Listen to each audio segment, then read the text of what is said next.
We're the researchers who looked into the privacy of some of the most downloaded mental health tracking apps, and well, there's a lot of bad to report. AMA. Hi. We're Jen Kaltrider and Misha Rykov, lead researchers of the Privacy Not Included Buyer's Guide link from Mozilla. We're also joined by the team from mental health app Wysa, one of the apps doing it right. And we're all here to answer your burning questions. We've reviewed the privacy security of some of the most used mental health apps. With so many people putting incredibly sensitive information in the hands of big tech, we wanted to get a better look at their privacy policies to understand how users' information is stored, and sometimes, sold.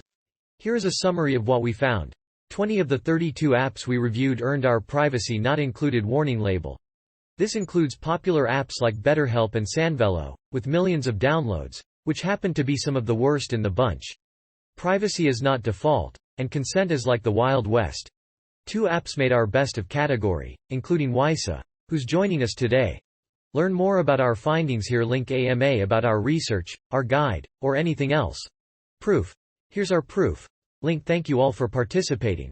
If you'd like to dig into more details about the apps that we have reviewed, please visit *Privacy Not Included, and if you're curious about other Mozilla Foundation projects, you can sign up for our newsletter here. Were there any common red flags in the shadier apps you found that someone could be on the lookout for to indicate an application may not be handling user data ethically?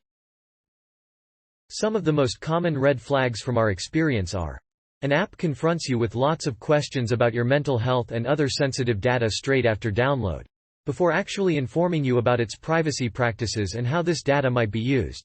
An app asks for an excessive access, such as to your camera, photos, videos, voice recordings, precise location, etc. An app allows you to connect Facebook, other numerous third-party extensions into its UX and a privacy policy.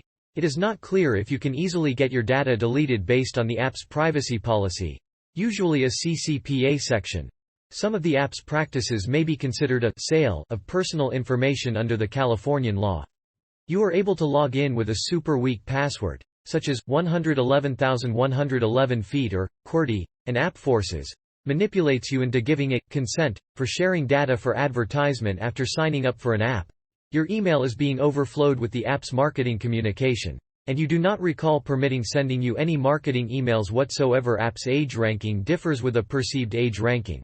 For example, some apps that are visibly targeting kids, one wrote 5+ on App Store, write that no one over the age of 13 or 16 is allowed to use an app. Misha, Privacy Not Included.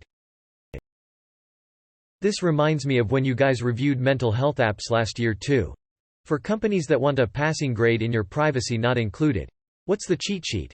What things do companies need to start doing bare minimum to get a thumbs up from Mozilla? Yes. We did the same research last year and our findings were depressing. No pun intended, too many mental health apps were absolutely awful at privacy. We did this research again this year to see if any of them had improved. And a few did, which was nice to see. Most of them because we worked directly with them to help improve things like the language in their privacy policy that grants everyone, regardless of where they live, the same rights to access and delete data. So, what things do companies need to do to get at the very least a thumb sideways from us at Privacy Not Included? Well, don't share personal information with third parties for targeted advertising purposes. That's a big one. Grant everyone, regardless of what privacy laws they live under, the same rights to access and delete data. Don't have a terrible track record of protecting and respecting your users' privacy. Looking at you BetterHelp, and meet our minimum security standards. These are some of the big things we ding companies for. I also really appreciate it when companies have clear, easy-to-read privacy policies without lots of vague language. And we also love it when companies respond to the questions we send them. At the contact they list in their privacy policy for privacy-related questions.